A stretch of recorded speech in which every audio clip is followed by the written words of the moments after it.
En la mañana del 30 de marzo de este año, el Parlamento iraní aprobó en silencio una ley que ningún medio occidental cubrió con la atención que merecía. La llamaron el Plan de Gestión del Estrecho de Hormuz. En el papel, sonaba como una medida administrativa. En la práctica, era algo que no había ocurrido en toda la historia registrada de la navegación internacional. Un gobierno declarando unilateralmente su autoridad para cobrar peaje en uno de los corredores marítimos más importantes del planeta. A partir de ese día, cualquier buque que quisiera cruzar el Estrecho de Hormuz debía pagar $1 por cada barril de petróleo que llevara a bordo. El pago no se aceptaba en dólares estadounidenses, solo en Bitcoin o en stablecoins de criptomoneda. Y si el capitán no pagaba, el barco no pasaba. Para entender por qué eso es extraordinario, primero hay que entender qué es el Estrecho de Hormuz y por qué ningún país en la historia había intentado nunca hacer lo que Irán acaba de hacer. El Estrecho de Hormuz es una franja de agua de apenas 54 kilómetros de ancho en su punto más estrecho, ubicada entre la costa sur de Irán y la costa norte de Omán. No es un río, no es un canal artificial como Suez o Panamá. Es una vía marítima internacional que pertenece, según el derecho internacional,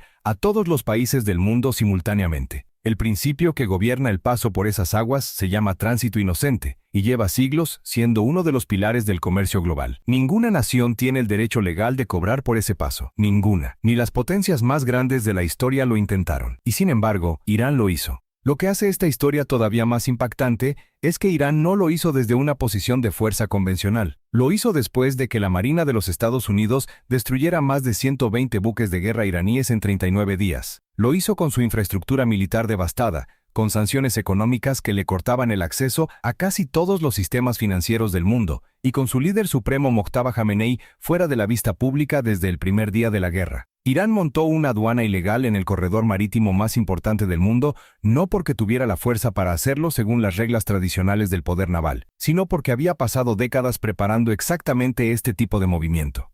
Al final de este video, vas a entender exactamente cómo funciona esa aduana ilegal, qué tecnología usa para operar fuera del alcance de las sanciones americanas, cuánto dinero está generando cada día, qué países están pagando sin decirlo públicamente, y por qué la respuesta de los Estados Unidos ha sido, hasta ahora, fundamentalmente incapaz de desmantelarla. Empecemos por el día exacto en que todo esto comenzó a tomar forma, porque la fecha importa. El 10 de marzo, inteligencia estadounidense confirmó que Irán había comenzado a colocar minas en el Estrecho de Hormuz. Los tipos detectados incluían el Mahan 3, una mina de 300 kilogramos con sensores acústicos, y el Maham 7, una mina de fondo de 220 kilogramos que puede lanzarse desde embarcaciones pequeñas o helicópteros. Esas minas no estaban ahí solo para bloquear el paso, estaban ahí para crear las condiciones en las que el bloqueo tuviera sentido estratégico. Una vez que un campo de minas existe en el estrecho, cualquier buque que quiera cruzarlo sabe que hay un riesgo real de voladura. En ese momento, la oferta de Irán de proporcionar un corredor seguro a cambio de pago deja de ser una extorsión absurda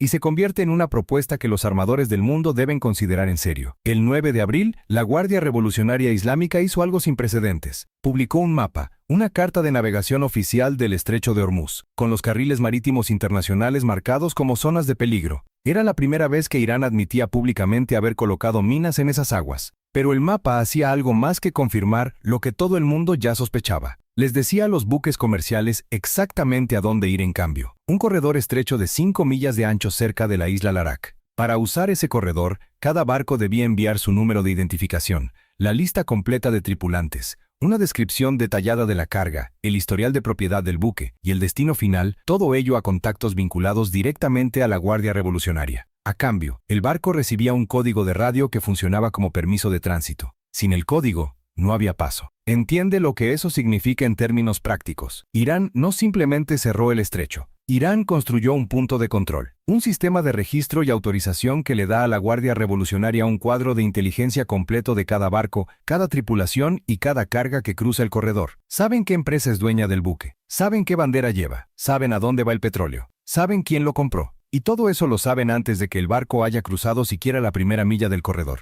El sistema no es solo un mecanismo de cobro. Es el sistema de vigilancia marítima más completo que ningún actor no estatal ha montado jamás en aguas internacionales. 3 semanas después de publicar el mapa, el Parlamento iraní formalizó el mecanismo de pago con el plan de gestión del Estrecho de Hormuz, $1 por barril, solo criptomoneda. Y aquí es donde la historia se pone verdaderamente interesante, porque la elección de criptomoneda no fue caprichosa, fue la pieza más calculada de todo el sistema. Las sanciones financieras que los Estados Unidos han impuesto sobre Irán durante décadas funcionan a través de un mecanismo central, el control del sistema bancario internacional. Cuando una empresa quiere transferir dólares de un banco a otro en cualquier parte del mundo, esa transferencia pasa casi con certeza por el sistema SWIFT, la red interbancaria global que procesa la mayoría de las transferencias internacionales. Los Estados Unidos tienen la capacidad legal y técnica de ordenar a SWIFT que desconecte a cualquier banco iraní, lo que efectivamente le corta a Irán el acceso al sistema financiero global. Eso es lo que las sanciones han hecho durante años. Irán no puede recibir pagos en dólares a través de los canales bancarios normales porque esos canales están bloqueados. Bitcoin y las stablecoins no pasan por SWIFT.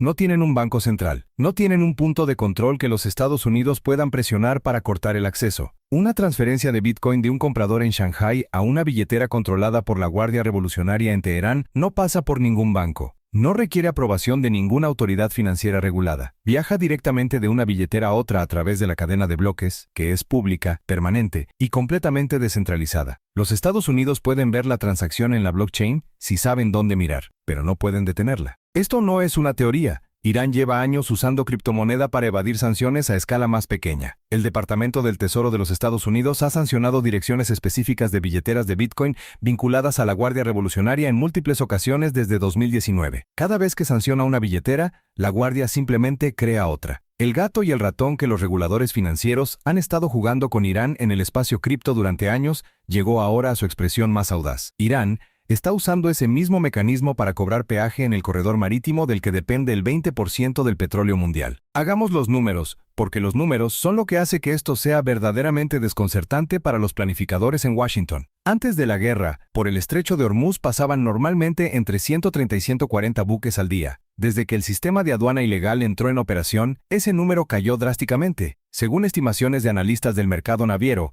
entre 5 y 7 buques por día están cruzando actualmente a través del corredor controlado por la Guardia Revolucionaria. Un número pequeño, pero cada uno de esos buques, si lleva un cargamento típico de petróleo, puede estar transportando entre 1 y 2 millones de barriles, $1 por barril, $2 millones por barco, 5 a 7 barcos por día. Esos son entre 10 y 14 millones de dólares diarios fluyendo hacia cuentas bajo el control de la Guardia Revolucionaria, en criptomoneda, fuera del alcance del sistema financiero que los Estados Unidos controla. En un mes, eso es entre 300 y 420 millones de dólares. En un año, supera los 3.000 millones. Para una organización que ha operado con presupuestos de guerra durante décadas mientras esquivaba sanciones, esa cifra no es menor. Es transformadora. La Guardia Revolucionaria no solo está financiando sus operaciones militares con este sistema, está acumulando reservas en un formato que ninguna sanción futura puede confiscar directamente. Pero hay algo que los analistas del mercado energético están señalando en voz baja y que la cobertura mediática habitual no está explicando con claridad suficiente. No todos los barcos que pagan el peaje son barcos cualesquiera. Algunos de los que han cruzado el corredor del Arak son parte de la llamada flota fantasma, esa red de buques de segunda mano con banderas de conveniencia y seguros falsificados que Irán lleva años usando para mover su petróleo sancionado al mercado internacional. Eso significa que en algunos casos, la Guardia Revolucionaria está cobrando peaje a operaciones que ella misma controla o en las que tiene participación. El dinero sale de un bolsillo y entra en otro, pero el mecanismo legal que eso crea, el registro de una transacción comercial en la blockchain, le da a esas operaciones una capa de aparente normalidad que complica enormemente los intentos de rastrearlas. Y ahora llegamos a la pregunta que los almirantes en el Pentágono y los analistas del Tesoro están haciéndose en privado. ¿Quién está pagando? Porque alguien tiene que estarlo. Los buques no cruzan solos. La respuesta más directa y más incómoda es esta: China. No de manera oficial, no con declaraciones públicas, no de una forma que ningún funcionario chino vaya a confirmar en una conferencia de prensa. Pero China es el mayor comprador de petróleo iraní del mundo. Ha sido el principal cliente de la flota fantasma iraní durante años. Los buques que cruzan el corredor del Arak cargando petróleo con destino al mercado asiático son, en una proporción significativa, buques que eventualmente descargan en puertos chinos o que están operados por empresas con vínculos a redes de distribución que sirven al mercado chino. La decisión de pagar el peaje de Irán, aunque sea a través de intermediarios, es en la práctica una decisión que fluye del hecho de que China necesita ese petróleo y está dispuesta a asumir los costos que implica conseguirlo, mientras las sanciones occidentales cierran otros caminos. Hay también reportes, no confirmados oficialmente, pero citados por múltiples fuentes navales y de inteligencia, de que algunas transacciones han sido procesadas en yuanes chinos en lugar de Bitcoin. Si eso es cierto, significa que el sistema de peaje iraní está funcionando simultáneamente en dos monedas criptomonedas que los Estados Unidos no controlan, la criptomoneda descentralizada y la divisa de su principal rival geopolítico. Es una redundancia financiera que hace el sistema resistente a la presión americana. India es el otro actor importante en esta ecuación, aunque con matices distintos. India es el segundo mayor importador de petróleo del mundo y ha mantenido durante años una relación pragmática con el petróleo iraní, incluso en periodos de sanciones intensas. Sus refinerías, especialmente las del estado de Gujarat, están diseñadas para procesar el tipo específico de crudo pesado que Irán exporta. Cambiar a otros proveedores implica costos de conversión y precios más altos. La tentación de hacer la vista gorda y pagar el peaje, a través de intermediarios suficientemente distantes, es real y documentable en los patrones de movimiento de buques que los analistas de inteligencia marítima están rastreando. Ahora detente un momento y piensa en lo que esto significa para la estructura del orden marítimo internacional que los Estados Unidos y sus aliados han construido durante 80 años. El principio del libre tránsito por los estrechos internacionales no es solo una convención diplomática, es el fundamento sobre el que descansa el comercio global. Si Irán puede montar una aduana ilegal en el estrecho de Hormuz y el mundo, de facto, empieza a pagarla. Ese principio queda erosionado de una manera que ninguna declaración diplomática puede reparar fácilmente, porque la legitimidad de una norma internacional no viene de que esté escrita en un tratado, viene de que los actores del sistema la respeten en la práctica. Y, en este momento, la práctica es que algunos de los actores más importantes del sistema están eligiendo pagar el peaje de Irán en lugar de arriesgar sus cargamentos en aguas minadas. Hay otro ángulo que casi nadie está discutiendo. El sistema de registro que Irán ha establecido para los buques que cruzan el corredor del Arak no solo le da información de inteligencia táctica, le da información de inteligencia económica de valor extraordinario a largo plazo. Irán ahora sabe, con precisión de nombre de barco y número de tripulación, qué compañías navieras siguen operando en el Golfo. Sabe qué aseguradoras están cubriendo esos buques, porque esa información está en los documentos que exige. Sabe qué tipos de carga están cruzando, lo que le da una imagen en tiempo real del estado de la economía regional. Y sabe, sobre todo, qué países están dispuestos a aceptar sus condiciones, aunque sea de manera tácita. Esa información tiene valor estratégico mucho más allá de la guerra actual. La respuesta de los Estados Unidos a este sistema ha sido una combinación de sanciones adicionales, presión diplomática sobre los países que se sospecha están pagando el peaje, y operaciones navales para mantener una presencia visible en la región. Ninguna de esas respuestas ha desmantelado el sistema. Las sanciones adicionales sobre Irán tienen un efecto marginal en un país que ya está entre los más sancionados del mundo. La presión diplomática sobre China e India enfrenta la realidad de que esos países tienen intereses económicos concretos que los atan al petróleo del Golfo. Y la presencia naval no puede desactivar minas que ya están en el agua,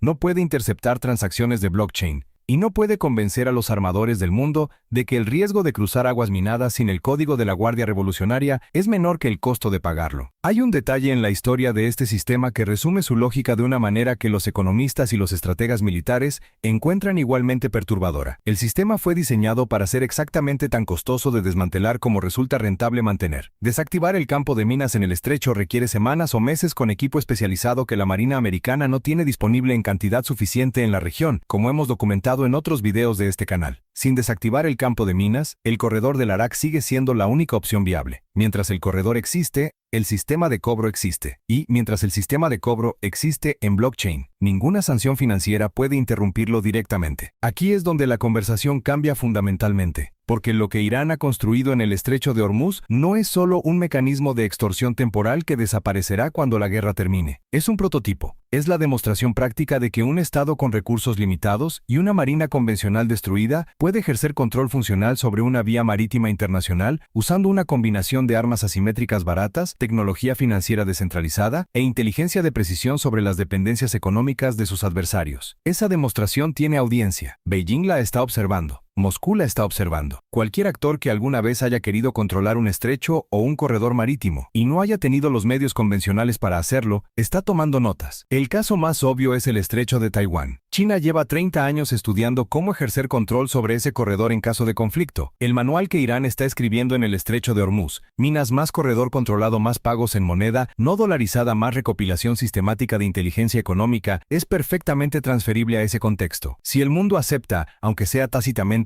que Irán puede cobrar peaje en Hormuz, Beijing tiene un precedente funcional para lo que podría intentar en Taiwán. y la respuesta de Washington a ese escenario tendría que lidiar con el hecho de que ya ha fallado una vez en desmantelar el modelo. Hay una última capa en este sistema que conviene mencionar antes de cerrar el análisis. Mientras el corredor del Arak operaba y los pagos en criptomoneda fluían, Irán también estaba negociando con Pakistán como mediador con los Estados Unidos. El jefe del ejército pakistaní, Asim Munir, viajó a Teherán en abril intentando construir un puente entre Washington y Teherán. Pero mientras los diplomáticos hablaban, la Guardia Revolucionaria seguía cobrando. Esa simultaneidad no es una contradicción, es la estrategia. Irán negocia para ganar tiempo y mientras gana tiempo, el sistema genera dinero. Cada día de negociación es un día más de ingresos en blockchain que ningún acuerdo diplomático futuro podrá deshacer retroactivamente. Detente y piensa en la matemática de lo que acabas de escuchar. Irán perdió su marina convencional. Irán tiene su infraestructura económica bajo presión máxima y aún así está operando un sistema de cobro en aguas internacionales que genera cientos de millones de dólares al mes en una moneda que escapa a las sanciones, mientras recopila inteligencia sobre cada barco que cruza. La marina más cara de la historia de la humanidad, con 2 portaaviones en la región y 18 buques de guerra en posición, no ha podido cerrar ese sistema. No porque los almirantes americanos no comprendan el problema, sino porque el problema fue diseñado específicamente para ser resistente a las herramientas que esos almirantes tienen disponibles. ¿Es esto el fin del principio de libre tránsito en los estrechos internacionales, el principio que ha sostenido el comercio global durante siglos? ¿O es una aberración temporal que terminará cuando la guerra llegue a su conclusión y el orden internacional se restaure? Un lado dice que el precedente que Irán está estableciendo en este momento reescribirá las reglas del control marítimo para las próximas décadas. El otro lado dice que ningún sistema de este tipo puede sobrevivir indefinidamente bajo la presión combinada de la Marina americana, las sanciones occidentales y la diplomacia internacional. Escribe en los comentarios dónde te ubicas, porque las personas que dicen que el orden marítimo internacional nunca volverá a ser lo mismo y las personas que dicen que esto es una anomalía temporal están a punto de tener el debate más importante de este canal. Y si no has visto nuestro análisis de por qué los Estados Unidos no pudieron limpiar las minas en el estrecho de Hormuz, y por qué los barcos diseñados para exactamente esa misión fueron enviados a un desguace 6 meses antes de que comenzara la guerra, asegúrate de ver ese video a continuación.